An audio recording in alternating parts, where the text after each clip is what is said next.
الحمد لله نحمده ونستعينه ونستغفره ونؤمن به ونتوكل عليه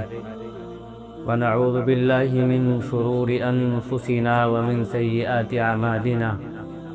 من يهده الله فلا مضل له ومن يضلله فلا هادي له ونشهد أن لا إله إلا الله وحده لا شريك له ونشهد أن سيدنا ومولانا محمدا عبده ورسوله الذي أرسل إلى الناس كافة بشيرا ونذيرا وصلى الله تعالى عليه وعلى آله وأصحابه وأزواجه وذرياته وسلم تسليما كثيرا كثيرا أما بعد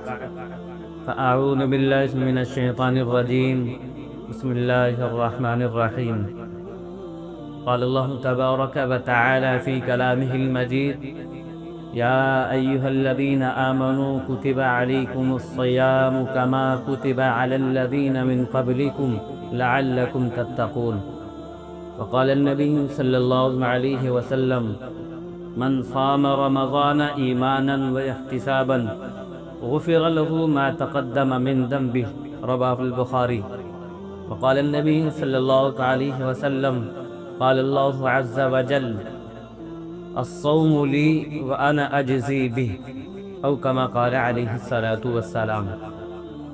میرے واجب الاحترام بھائیوں، بزرگوں اور دوستوں اور پیارے بچوں،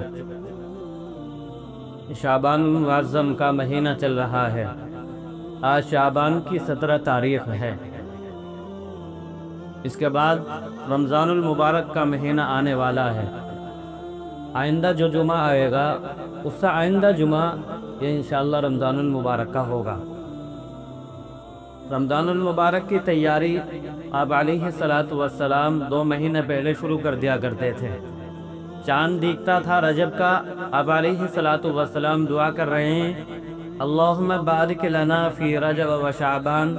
وبلغنا رمضان، اے اللہ رجب اور شعبان کے مہینے میں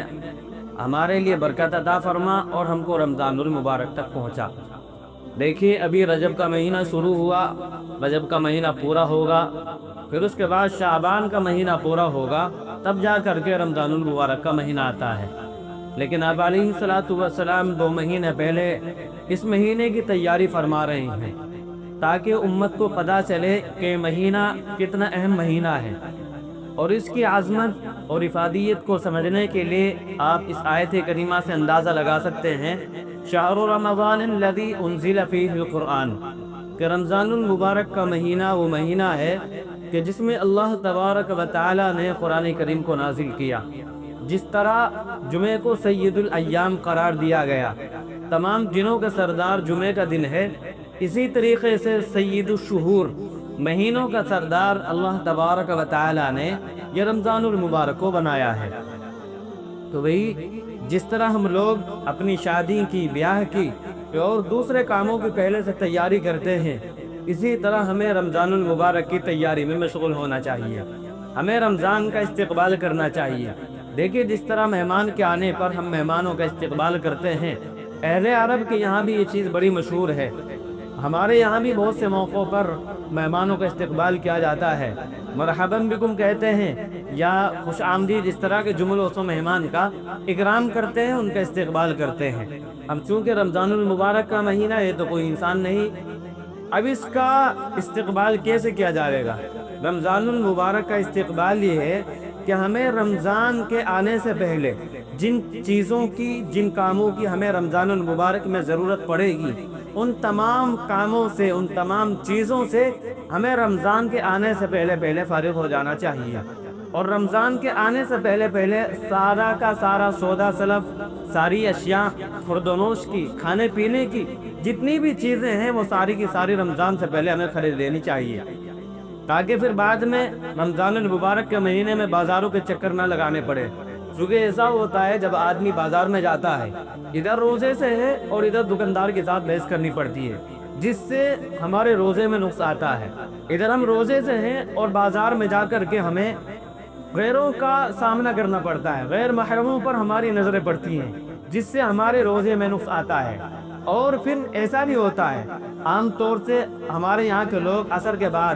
یا عصر سے پہلے بازاروں میں جاتے ہیں، وہاں جا کر کے عصر کی نماز کا پتہ ہوتا ہے اور نہ پھر صحیح ٹائم سے ہم گھر پہنچ پاتے ہیں۔ تو رمضان المبارک کا استقبال یہی ہے کہ ہم ساری کی ساری تیاری پہلے سے کر لیں۔ جن چیزوں کی ہمیں رمضان المبارک میں ضرورت پڑنے والی ہے، خواہ وہ کھانے پینے سے تعلق رکھتی ہوں یا گھریلو کام کاج سے تعلق رکھتی ہوں، ہر ایک ضرورت کو ہم رمضان المبارک کے آنے سے پہلے پورا کر لیں، تاکہ رمضان کا مہینہ ہم صرف اور صرف عبادت کے لیے خالص کر سکیں اور رمضان میں بھرپور طریقے سے ہم لوگ عبادت کر سکیں۔ یہ رمضان کا استقبال ہوتا ہے۔ تو رمضان کے آنے سے پہلے ہم لوگوں کو اپنی خوب اچھی طریقے سے تیاری کر لینی چاہیے، اور خاص طور سے بہت سارے حضرات عید کی تیاری کرتے ہیں، عید کے لیے خرید و فروخت کرتے ہیں رمضان کے آخر عشرے میں، جبکہ رمضان کا آخر عشرہ یہ سب سے زیادہ اہمیت کا حامل ہوتا ہے۔ اللہ تبارک و تعالیٰ نے رمضان کے آخر عشرے میں طاف راتوں میں شب قدر کو رکھا ہے، اور شب قدر کے بارے میں آپ حضرات جانتے ہیں کہ شب قدر 1000 مہینوں سے افضل ہے، تقریباً 83 سال سے زائد کچھ بیٹھتے ہیں۔ ان تمام سالوں سے بہتر ایک رات اللہ رب العزت والجلال نے اس مہینے میں رکھی ہے۔ اور دیکھیے دنیاوی نقصان ہمارا کیا ہوتا ہے،